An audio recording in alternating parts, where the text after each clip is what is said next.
Guys, ngayon System sound volume set to 0%. nandito ako sa kwarto namin, nakahiga. Ayan, kasama ko yung asawa ko, tapos nakapatay yung ilaw.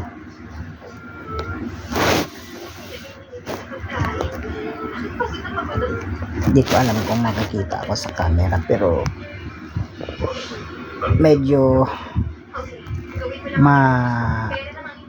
gulo dito sa kwarto ngayon kasi hindi pa kami nagligpit. Hindi ko rin alam kung anong oras na ngayon, pero alam ko gabi na, siguro mga 8 kasi hindi ako nag-ooras, pero maghanap ako ng orasan para malalaman ko kung anong oras na. Di ko rin alam kung naka front yung camera ko or naka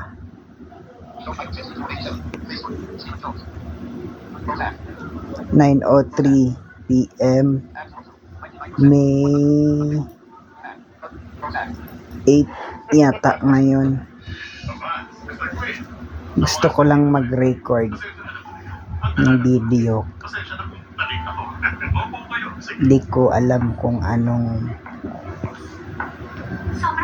basta kanina ko pa gustong mag-video record.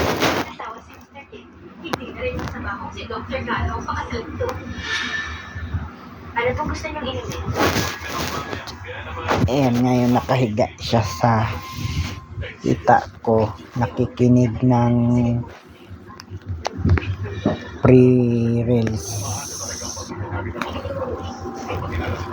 Ako nakikinig din ng pre-reels kanina, pero pinatay ko kasi para makapag-video record ako. Hindi ko alam kung bakit pero ayun, may ilaw naman sa labas, pero di ko alam kung makikita ako dito sa video. Basta naka-video yung cellphone ko.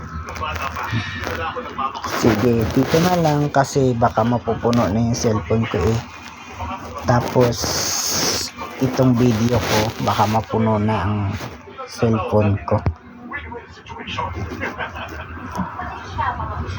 Marami pa dapat akong sasabihin, kaya lang parang di ko na alam kung anong sasabihin ko. Basta ayun, bukas kasi papasok na naman kami sa trabaho. Nakakapagod, pero ganon siguro tayong mga tao. Hanggat nabubuhay tayo, hindi pa rin tayo makapagpahinga, kasi magpapahinga lang tayo ng ilang araw, ilang oras, tapos magtatrabaho pa yun ulit. Mas marami pa yung oras natin sa trabaho kaysa oras sa pagpapahinga. Tapos sa trabaho naman, kahit anong gusto mong tahimik na buhay, kahit anong gusto mo na tahimik lang, magtrabaho lang, pero nagkakaroon pa rin ng mga issue, magkakaroon pa rin ng mga away-away. Yung gusto mo naman sana na kahit na tuloy-tuloy yung trabaho mo, pero okay yung tahimik, yung hindi stress masyado, yung hindi stressful yung isip mo. Kaya lang ganun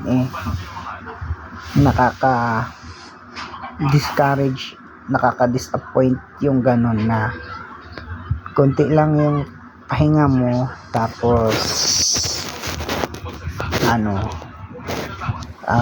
konti lang yung pahinga mo, tapos pagdating sa trabaho ganun pa rin. So parang walang kwenta. Tapos minsan may mga bagay na parang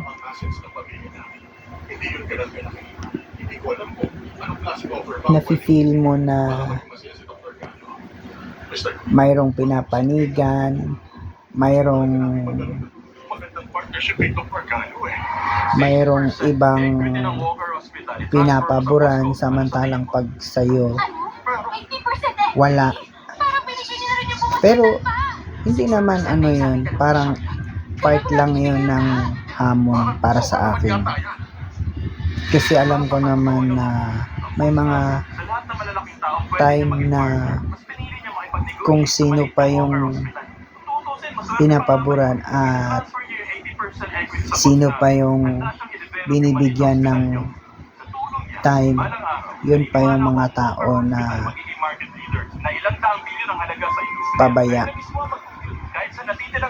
Kaya lang minsan kasi di nila alam na isa sila sa mga dahilan kung bakit nai-stress ang isang tao. Isa sila sa mga dahilan kung bakit nagkakasakit yung isang tao. Dagdag pa, kahit na yung magpapa-check up, pupunta ka ng center or para ingay naman itong aking yun nga, para sa good health mo, pero minsan ginagawaan pa nila ng paraan para hadlangan. Kung tuusin nga yung pag-church every Sunday, dapat nga bonus na lang nila yon sa mga tao nila Pero ang nangyayari, kapag gusto mo talagang mag-worship, gusto mo talagang pupunta sa church, yung time mo masyadong mahigpit at late ka na. Syempre, bilang tao, kinakain ka rin minsan ng panghihinayang na pag na-late ka, malaki din yung mawawala sa'yo, kahit sabihin mong 2 hours ang mawawala sa'yo. Pero di mo naman sure kung sa 2 hours lang ba ang mawawala sa'yo o baka naman mamaya mayroon pang mawawala sa'yo. Mayroon pang baka mamaya request yung susunod pa din sa 2 hours. So, imbis na 2 hours ang mawawala sa iyo, magiging 3 hours, magiging 4 hours. Di ba ang laki? Nangangati na ilalamunan ko para akong uubuhin. Yun yung ganun kahirap. Pero, di man lang nila yun mapansin. Di ko na napigilan. Naubo na talaga ako. Kaya kinalalamunan ko. Naglilinis kasi ako kanina dito sa bahay. Tapos, ng foam. May aso ditong pumunta. Lumabas na. Ayan, hindi ko alam kung nakikita ako sa video. Basta nag-record lang ako dito sa phone ko. Para kahit papano, bawas-bawasan man yung sakit ng dibdib ko. Feeling ko kasi ang sikip-sikip na Parang may mga time na parang gusto kong sumigaw ng malakas. Kaya lang di naman pwede dito. Alam mo naman dito sa Maynila, masyadong dikit-dikit ang mga bahay. Pag ginawa ko yon, baka mabubulabog lang mga kapitbahay.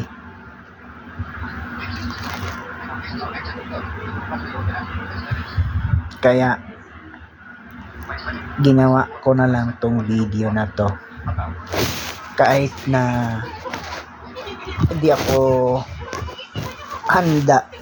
Ayun. Ito yung una kong video record. At sigurado na tatagal o sa susunod may susunod pa dito.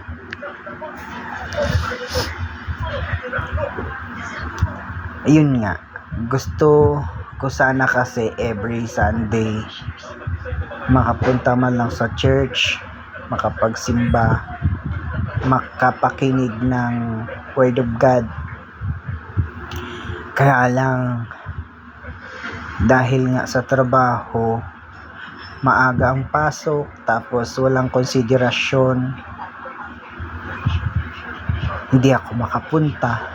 Kasi nga, syempre, sa nasabi ko na nga, bilang tao, kinakain tayo ng panghihinayang na pag sinunod natin yung gusto natin, malaki yung mawawala sa atin.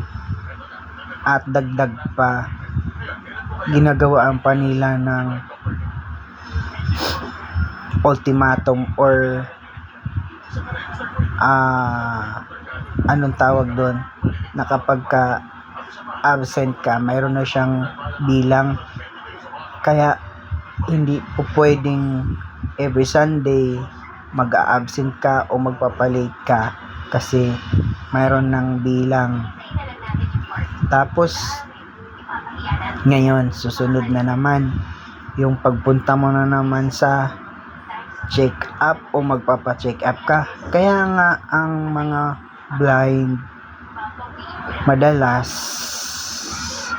di na talaga nagpapagamot, di na pumupunta sa mga pagamutan kasi nga dahil nga may mga ganitong batas sa trabaho.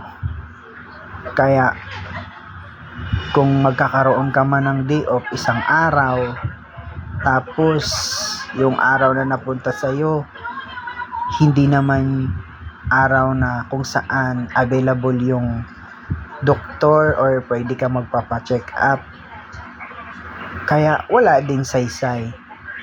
Kung sa araw naman ng pupunta ka tapos nasa work ka or time ng work mo, malilate ka man o di kaya naman mabigyan ka naman ng ultimatum or ano pa bang katawagan doon, kasi yun ganon kahirap. Kaya nga minsan naiisip ko na lang mas okay na siguro kung makapag-ipon tapos magsarili na lang, at least wala ang taong mag-a-adjust o di mo kailangang mag-adjust ng time at di mo kailangang matakot na malate or magkaroon ng record. Kasi 'di ba, kapag ka na late ka, absent ka, may record na 'yun. Kaya 'yun. Sige, dito na lang muna, baka uubuhin na naman ako. Nauubo ako Ang kape ng lalamunan ko. Bye.